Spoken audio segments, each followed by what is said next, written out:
காடை மிளகு வறுவல் எப்படி செய்கிறதுன்னு பார்த்துடலாமா? ஒரு பாத்திரத்தை வச்சுட்டு எண்ணெய் ஊற்றிட்டு எண்ணெய் காஞ்சதுக்கப்புறம் பட்டை, லவங்கம், ஸ்டார் பூ எல்லாமே சேர்த்துட்டு கொஞ்சம் ஜீரகம், கொஞ்சம் சோம்பு போட்டுட்டு வரமிளகா, வெங்காயத்தை வந்து சின்ன வெங்காயத்தையும் பெரிய வெங்காயத்தையும் பொடி பொடியாக நறுக்கி வச்சுருக்கேன். கொஞ்சம் உப்பு போட்டு நல்லா வணக்கிட்டே இருக்கணும்.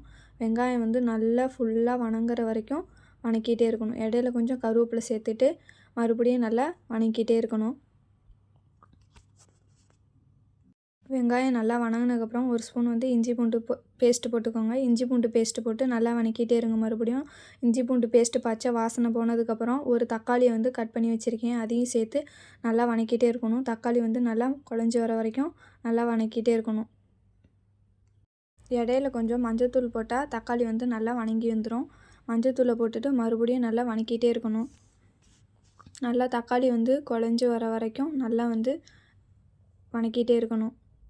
அதுக்கு இடையில ஒரு ஸ்பூன் வரமிளகாத்தூள், ஒரு ஸ்பூன் மல்லித்தூளை போட்டு மறுபடியும் நல்லா வந்து வணக்கிட்டே இருங்க. அப்புறம் இடித்த மிளகு, அம்மியில் வந்து மிளகு வந்து இடித்து வச்சுருக்கேன். அந்த மிளகையும் போட்டு நல்லா வணக்கிட்டே இருங்க.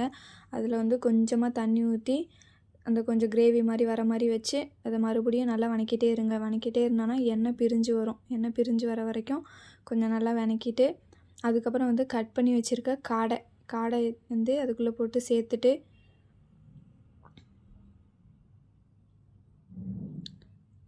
கொஞ்சம் உப்பும் அதுக்கு மேலே வந்து இடித்து வச்ச மிளகும் மேலே தூவிட்டு நல்லா கிளறி விடுங்க. நல்லா வணக்கி விட்டுக்கிட்டே இருக்கணும். காடை வந்து கொஞ்சம் இது சரியாக வதங்குற வரைக்கும் நல்லா வணக்கி விட்டுக்கிட்டே இருக்கணும். காடையை கொஞ்சம் மூடி போட்டு சிம்மில் வச்சுட்டு திருப்பி எடுத்து பார்த்திங்கன்னா கொஞ்சம் நல்லா எண்ணெயெல்லாம் சுண்டி வதங்கி வந்திருக்கும்.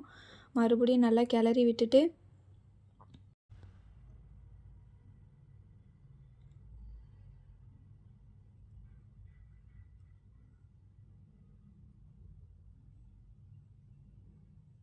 ஒரு அரை கப்பு வந்து தண்ணியை ஊற்றி மறுபடியும் நல்லா கிளறி விடுங்க.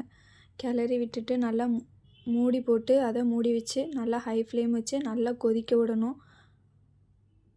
இடையில அப்போக்கப்போ மூடியை எடுத்து விட்டு நல்லா கிளறி விட்டுக்கிட்டே இருக்கணும். நல்லா கொதிச்சுட்டே இருக்கும். ஹை ஃப்ளேமில் வச்சு நல்லா தண்ணி சுண்டி வர வரைக்கும் கொதிக்க வச்சுக்கிட்டே இருக்கணும்.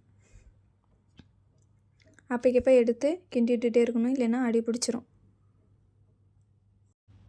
தண்ணி நல்லா சுண்டதுக்கப்புறம் மறுபடியும் இடித்த மிளகுல கொஞ்சம் போட்டு மறுபடியும் நல்லா கிளறி விடணும்.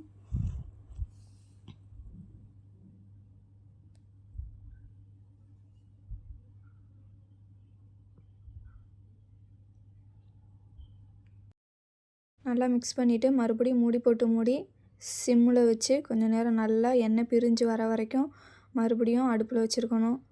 அதுக்கப்புறம் வந்து கொத்தமல்லியை வந்து பொடி பொடியாக நறுக்கி அதில் கொஞ்சம் தூவிக்கணும்.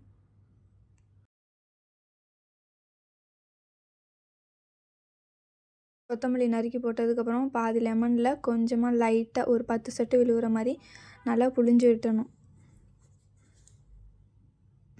புழிஞ்சு விட்டு மறுபடியும் வந்து நல்லா கிளறி விடணும், மிக்ஸ் பண்ணி விடணும். கிரேவி மாதிரி வேணும்னா இப்போயே கொஞ்சம் எடுத்து போட்டு சாப்பிட்லாம். அப்படி இல்லைன்னா இன்னும் நல்லா வறுவல் டைப்பில் வேணும்னா நல்லா இன்னும் தண்ணியெல்லாம் சுண்டுற வரைக்கும் மறுபடியும் கொஞ்சம் நேரம் நல்லா கிளறி விட்டுக்கிட்டே இருந்து சிம்மில் வச்சுக்கிட்டே இருந்தோன்னா நல்லா எண்ணெய் பிரிஞ்சு அந்த தண்ணியெல்லாம் ஈரப்பதெல்லாம் சுருண்டி வந்துடும்.